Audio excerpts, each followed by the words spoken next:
You said that you spoke to some workers and their wives told them to leave their jobs. Yeah. So good on you for that. Do you think you'll have the unions on side from a health and safety perspective with your crusade? Yeah, I actually sort of led the movement against uranium mining in the 70s when the media wouldn't touch it, and I knew an engine driver, and we wrote to all the unions in Australia, and I wrote saying, can I talk to you about the medical dangers of mining uranium? And they said, sure, but you won't convince us because we need the jobs.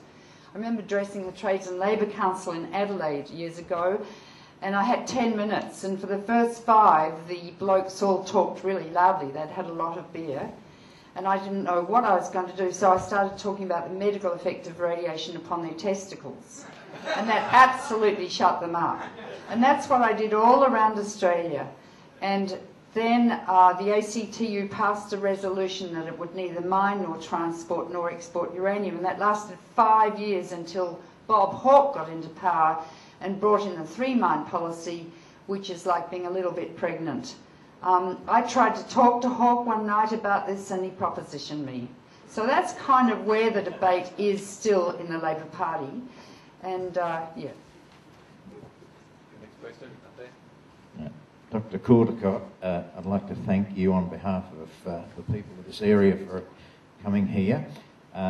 My name's Roger Wilshire, and people who live in the Monbulk, the Patch, Callista area probably received my letter that I wrote and letterboxed every home in that area.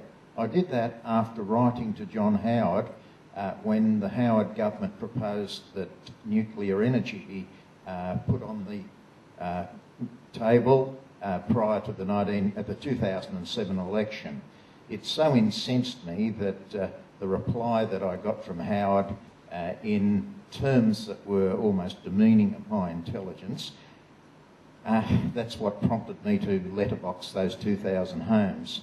But one of the things I didn't include in the letter in my efforts to persuade people to reject Howard was the fact of the fate of decommissioned reactors.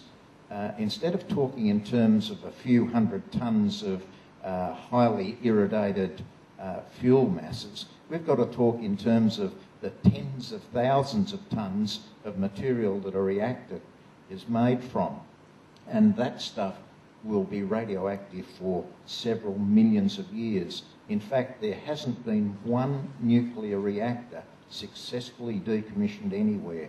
And that's what worries me too, because we're leaving that legacy. If we abandon nuclear power immediately, as of now, there would still be this huge, horrendous mass of material that is biologically dangerous. You're exactly right.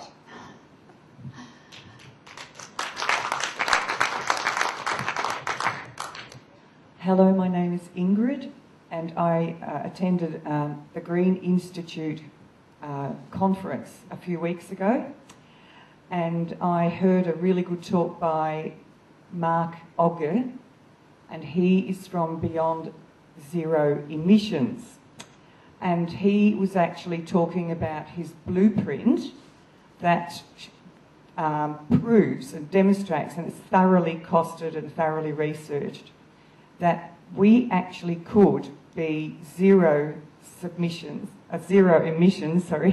by 2020 in Australia using solar power systems that are available now.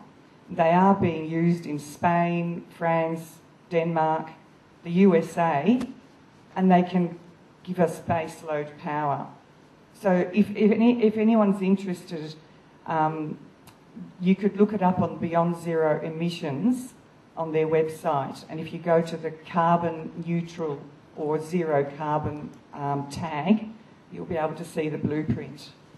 Thank you. Yeah, all the answers are here, and also in this study, Carbon Free, Nuclear Free. What I forgot to say is I've formed an organisation called People for a Nuclear Free Australia.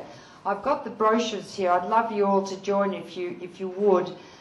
If we build up a base of people who are educated, we've got a website, but we've got to get moving. And we can be worried all we can, but as we've learnt today, it's passion that drives me, actually, since I was a young girl and I read on the beach and realised that the whole of the world could be ended with a nuclear war. Nothing has been able to stop me, even having 3 children and the like, even working 80 hours a week as a paediatric intern. I led the movement against French tests. So, in fact, one person, as Margaret Mead says, can actually change a continent about French tests and uranium mining. And actually, I helped to lead the movement in America in the 80s against nuclear weapons. It depends upon your passion and your creativity, and I find that when I'm really worried, the old brain turns on and I know exactly what I have to do. Really, I came here to talk to you today not to so much give my spiel, but to turn you on so you all become clones of me.